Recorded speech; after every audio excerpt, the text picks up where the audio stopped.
முதல்வர் விஜய் அவர்களுக்கு அரசியல் அனுபவம் பத்தாதுன்னு சொல்கிறாங்களே. விஜய்க்கு அரசியல் தெரியாதுன்னு யாருங்க சொன்னது? ஃபர்ஸ்ட் நான் ஒரு கேள்வி கேட்குறேன். அரசியல்ங்கிறது என்னது? அரசியல்ங்கிறது ஒரு வேலையா இல்லை சேவையா?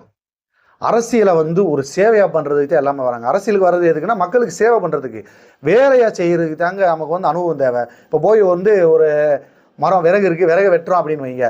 அந்த விறகை எப்படி வைக்கணும், என்ன மாதிரி பொசிஷனில் வச்சு வெட்டணும், நமக்கு பாதிப்பு இல்லாத அளவுக்கு நம்ம வெட்டும்போது அதில் சின்ன சின்ன பிசுறுகள் நம்ம மேலே தெரியாத அளவுக்கு திறமையாக வேலை செய்யணும். அப்படின்றதுனால நம்ம அதை கற்றுக்கணும். அதில் நம்ம பயிற்சி எடுத்து அதை நம்ம பண்ண வேண்டியது இருக்குது. ஒருத்தனுக்கு நம்ம உதவி பண்ணணும், ஒருத்தனுக்கு சாப்பாடு வாங்கி கொடுக்கணும், ஒரு தெருவில் குப்பையெல்லாம் கிடைக்காத கூட்டணும் அப்படின்னா இதுக்கு அனுபவம்லாம் தேவை கிடையாது. நமக்கு அதை பண்ணணும்ன்ற அந்த சிந்தனை இருந்தால் போதும். அரசியலுங்கிறது ஒரு சேவை.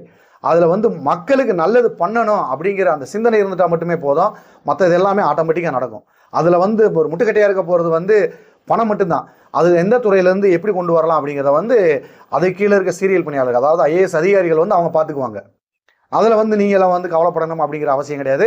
அரசியல் தெரிஞ்சவங்க என்ன பண்ணியிருக்காங்க இது வரைக்கும்? விஜய் அவர்கள் அரசியல் தெரியாமல் இருக்கிறது என்னை பொறுத்தவரை நல்ல விஷயம் தான். அவர் இன்னும் நிறையா மக்களுக்கு என்ன செய்யணும் அப்படிங்கிற விஷயத்த மட்டும் மைண்டில் ஏற்றிக்கிட்டு நல்லதை பண்ணிக்கிட்டே இருந்தாருன்னா அடுத்தும் அவர் தான் சிஎம் வருவார்ன்றதுல எந்த ஒரு மாற்று கருத்தும் கிடையாது. இந்த அரசை செயல்பட விடாமல் தடுப்பாங்களா? இந்த அரசை செயல்படாமல் தடுப்பாங்களா அப்படின்னா இதை தடுக்கிறதுக்கு வாய்ப்புகள் இருக்குது. ஆனால் அதையெல்லாம் முறியடித்து அவர் வெளியில் வந்துடுவார். அரசியல்வாதிகளை தாண்டி அரசியல்வாதிகள் கூட இருந்தாங்க பார்த்தீங்களா, அவங்கெல்லாம் முட்டுக்கட்டைகள் கொடுக்கறதுக்கு வாய்ப்பு இருக்குது. அதாவது எப்படின்னா நேரடியாக அரசாங்கத்துக்குள்ளே அதை பண்ண முடியாது. அதை மறைமுகமாக அவங்க பண்ணுவாங்க. அது என்ன மாதிரி பண்ணுவாங்க அப்படிங்கிறத நான் இன்னொரு வீடியோவில் சொல்கிறேன். அதில் முழுக்க முழுக்க பாதிக்கப்பட போகிறது அடிமட்ட தொண்டர்கள் தான். அந்த தொண்டர்கள் தான் முழுக்க முழுக்க பாதிக்கப்படுவாங்க. அது என்ன மாதிரி பாதிக்கப்படுவாங்க அடுத்த வீடியோவில் விளக்கமாக சொல்கிறேன். சரி நண்பர்களே, மீண்டும் இது மாதிரியான இன்னொரு பயனுள்ள ஒரு தகவல் உங்களை சந்திக்கிறேன். மெய்ப்பொருள் காண்பதறிவு. வாழ்க வளமுடன்.